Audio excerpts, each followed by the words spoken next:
Caros telespectadores, temos a satisfação de contar novamente com a presença de vocês, nos acompanhando, e hoje nós vamos conversar com a Ingrid Marxen. A Ingrid Marxen esteve no nosso primeiro programa como convidada muito especial. Ela é a diretora de Relações Institucionais, do Museu Histórico Visconde de São Leopoldo, situado em São Leopoldo, e ela atua também em área de turismo, como guia turística altamente qualificada, com qualificação na Alemanha, etc. Então, a Ingrid, com a palavra. Boa tarde a todos os telespectadores. É um prazer voltar a esse programa aqui, Conexão Brasil-Alemanha, até em função dos 200 anos da imigração. Nós temos 5 anos para nos prepararmos para o ano-chave. Né? Exatamente. Aliás, estamos com uma caravana de alemães com 51 integrantes que está percorrendo o nosso Rio Grande do Sul, algumas cidades de Santa Catarina, depois eles estão subindo para Curitiba, alguns depois voltam para a Alemanha e outros vão continuando ainda até São Paulo e Rio de Janeiro. Há pouco esteve em contato conosco o diretor dessa organização, que é o Franz Josef Lauer, ex-prefeito de Rheinböllen, que há muitos anos instituiu na região do Hunsrück, na Alemanha, nessa localidade de Rheinböllen, uma organização chamada Brasilienfreunde. E esses nossos amigos na Alemanha, os Brasilienfreunde, eles recepcionam também, cada vez quando vai um grupo daqui para lá, com muita festa, os brasileiros. E também os formandos do curso de formação de professores de língua alemã, o IFPLA, que está anexo ao Instituto Ivoti. E hoje, de manhã, eles estiveram no Instituto Ivoti, recepcionados com toda pompa pelo diretor, professor Everton Augustin, a quem saudamos como nosso parceiro também. E agora, à tarde e à noite, eles estão em Nova Petrópolis. E eles estão justamente visitando diversas cidades que têm parceria com cidades lá da Alemanha. Agora, em Nova Petrópolis, hoje, justamente, eles estão festejando a parceria com uma cidade lá da Alemanha também. E também Maratá e outras cidades por aqui, eles estão visitando para firmar cada vez mais essa parceria. E esses assuntos vão ser naturalmente temas constantes do nosso programa, que aos poucos vai adotar também um sistema de telejornal. Não vai ser sempre um programa de entrevistas, mas um programa de um telejornal. Bom, vamos voltar ao Museu do Imigrante, ao museu conhecido popularmente como Museu do Imigrante, né? Na verdade, Museu Histórico Visconde de São Leopoldo. Muitas pessoas falam sobre o Museu do Imigrante. Eu digo sim, imigrante, porque São Leopoldo é o berço da imigração alemã, mas ele abrange muito mais do que só a imigração alemã, por isso ele é o Museu Histórico Visconde de São Leopoldo. As pessoas confundem, às vezes, um pouco o nome São Leopoldo com a cidade. Ele foi o Visconde de São Leopoldo. Né? Não é em São Leopoldo, é o Visconde de São Leopoldo, em São Leopoldo, nesse caso. Isso faz uma diferença.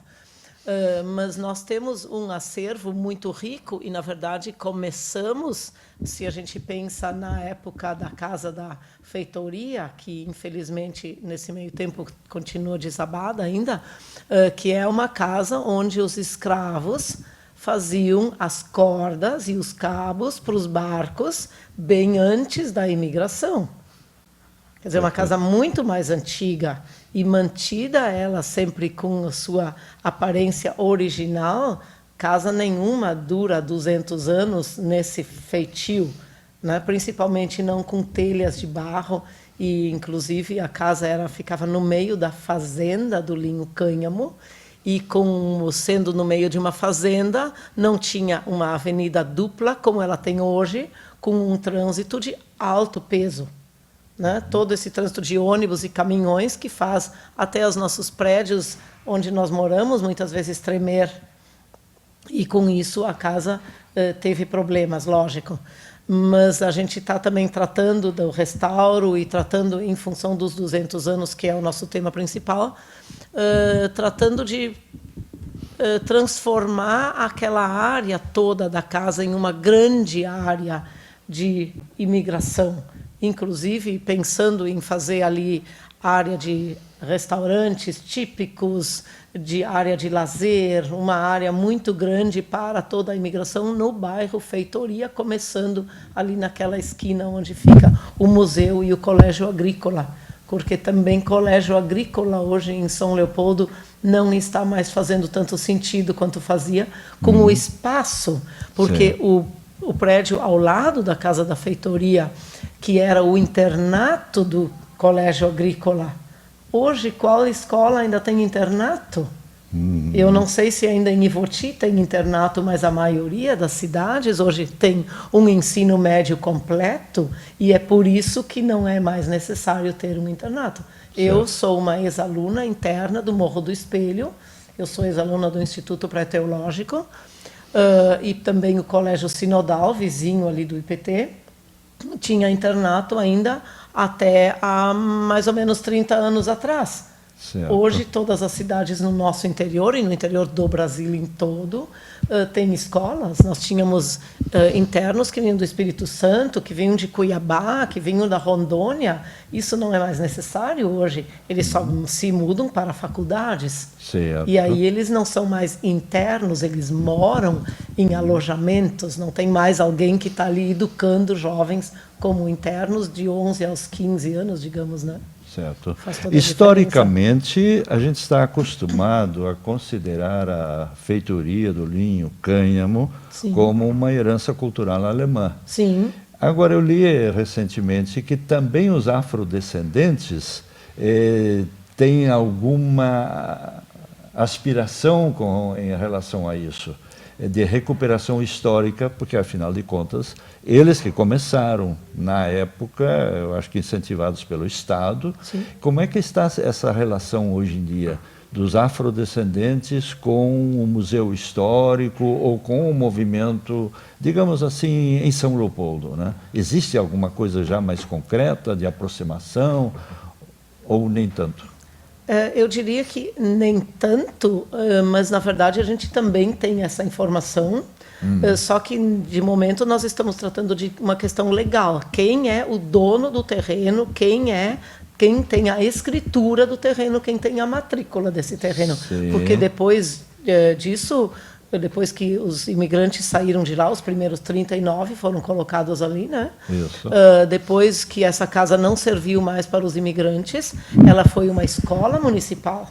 Né? Ela serviu durante muito tempo para até que ela foi entregue. Ela pertenceu à Igreja Evangélica de Confissão Luterana no Brasil, a ISLB. Então, porque também foi ali o primeiro culto luterano no Brasil. Então, isso, cada um poderia dizer, não, mas então ela tem que pertencer à igreja, não, ela tem que pertencer aos descendentes dos afro. Quem é o real dono? O real dono é aquele que hoje tem a escritura e o número da matrícula no seu nome. Certo. Isso não tem nenhuma dúvida. A gente É que sempre o Brasil faz uma coisa muito participativa, né? Sim. Mesmo a exposição no nosso museu. Nós fizemos há 2 anos atrás, ainda quando eu estava como presidente do museu, no dia 20 de novembro, o Dia da Consciência Negra, nós fizemos no museu o maior evento em São Leopoldo, em homenagem à consciência negra, onde diversos grupos trouxeram material deles para expor. Certo. Pela confiabilidade e essa coisa assim de a gente ter essa certeza de que o que vai ser doado para o museu vai ser nem sempre exposto, porque as mudanças, as exposições são itinerárias, mas de ter certeza de que o que está aqui está guardado e está registrado. Muito bom. É que nós temos uma dívida social, né? Sim. No Brasil, com relação aos afrodescendentes, né? Porque dúvida. eu, inclusive, eu criei um termo assim, que nós somos os imigrantes e eles foram os imigrados. Sim. Passivamente eles vieram e vieram em grande quantidade. Sim. Fala-se em 5 milhões de afrodescendentes que vieram trazidos para o Brasil à força, praticamente. Sim, né? sim, sim. E o pior de tudo é que depois de décadas e décadas, séculos até, Sim. de um momento para outro, eles foram praticamente jogados no olho da rua, né? Sem assistência médica, sem assistência social, sem aposentadoria, nem nada. Né? E aí, desde então, esse problema continua, não só em relação aos afrodescendentes, mas especialmente em relação aos afrodescendentes, né? Eu, pessoalmente, tenho uma memória, uma recordação muito grande dos tempos da Alemanha. Eu joguei durante 2 anos e meio numa equipe de africanos. Eu era o único branco lá, eles me viram jogando, e houve um evento assim, e foi maravilhoso. E o primeiro time que nós enfrentamos, eu fiquei 13 anos na Alemanha, né? Então o primeiro time que nós enfrentamos foi a minha própria equipe, que era a Deutsche Welle, a Voz da Alemanha, né? E aí nós ganhamos de 3-0. E esses africanos, a maioria deles eram estudantes da Escola Superior de Esportes de Colônia, né? Sim. E eram altamente competitivos, né? Às vezes a gente começava perdendo, mas geralmente terminávamos em goleada, né? Nós tínhamos uma resistência muito grande, os africanos eram muito bons. E aí eu comecei a avaliar positivamente também o poderio futebolístico dos africanos, né? Alemães iam, muitos treinadores da Alemanha iam também para países da África justamente para prestar auxílio ao desenvolvimento esportivo nos mais diversos países. Tem um outro país ali, aliás, um outro treinador que dedicava a vida toda a treinar equipes em países do terceiro mundo e geralmente na África, né? Vamos fazer um pequeno intervalo e voltamos logo em seguida. A gente fala sobre isso daqui a pouco. Certo.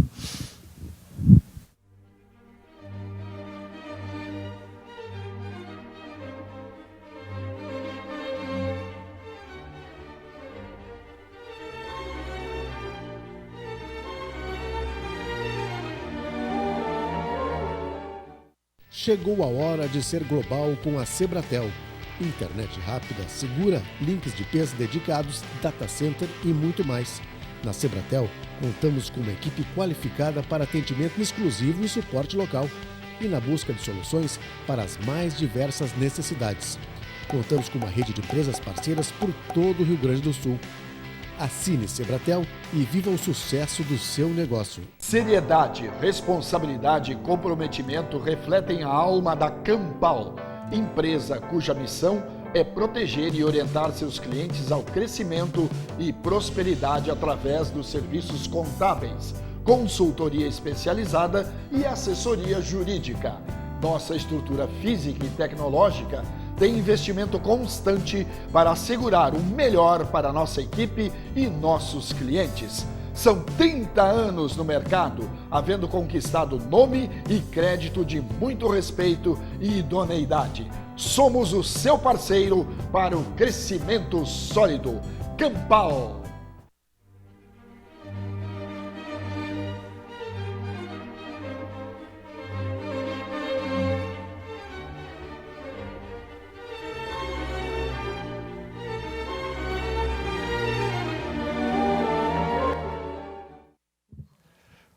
Conexão Brasil-Alemanha tem a satisfação de continuar conversando com a Ingrid Marxen.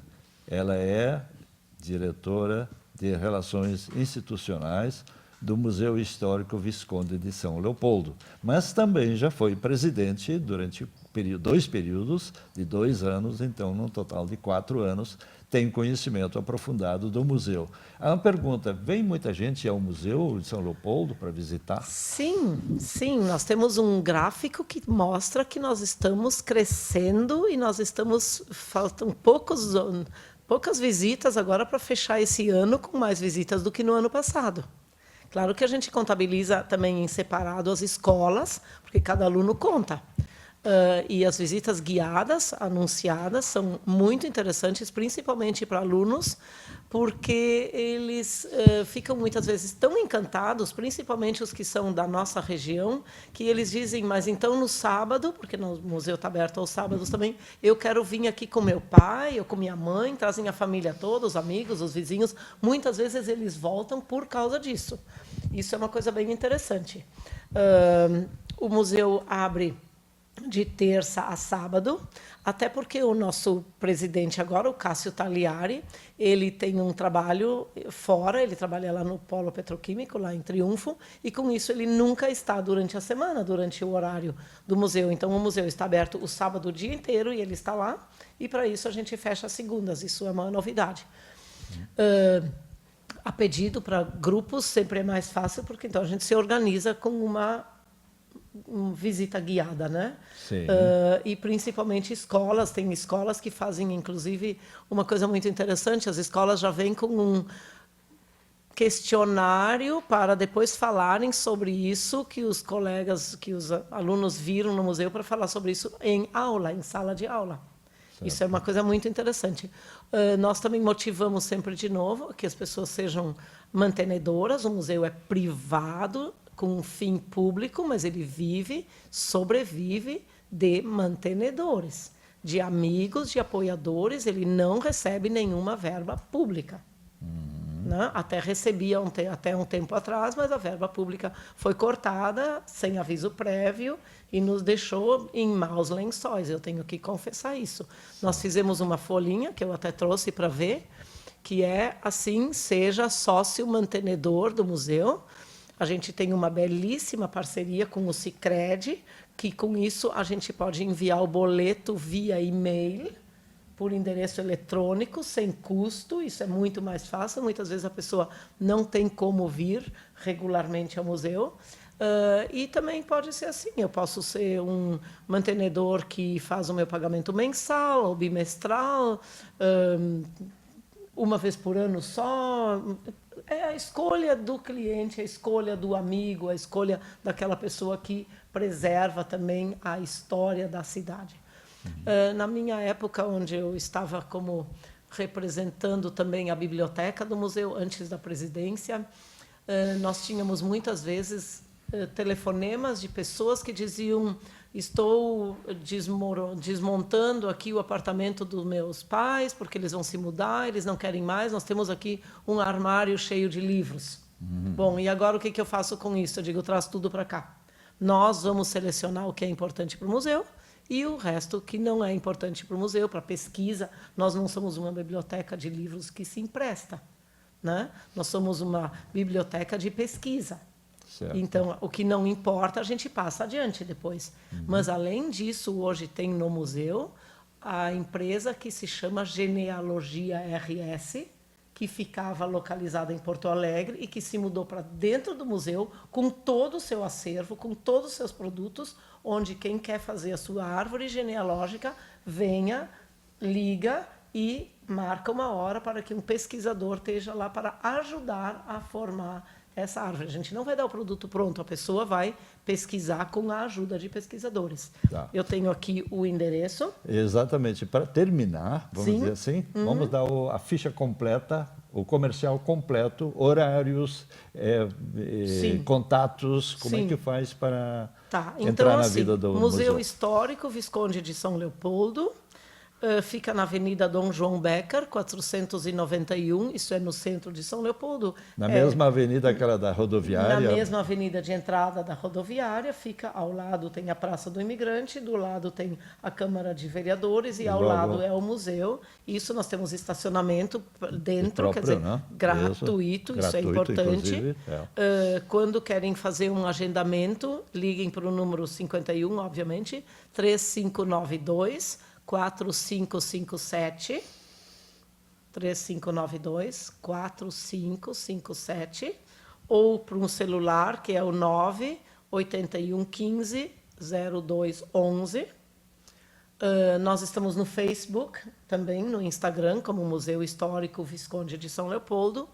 A nossa página é www.museuhistoricosl.com.br. O Facebook, a mesma coisa, e também estamos com o e-mail museuhistoricosl@museuhistoricosl.com.br. Estamos abertos, como eu disse, de terças a sábados, das 8h30 ao meio-dia e da 1h30 às 5h30.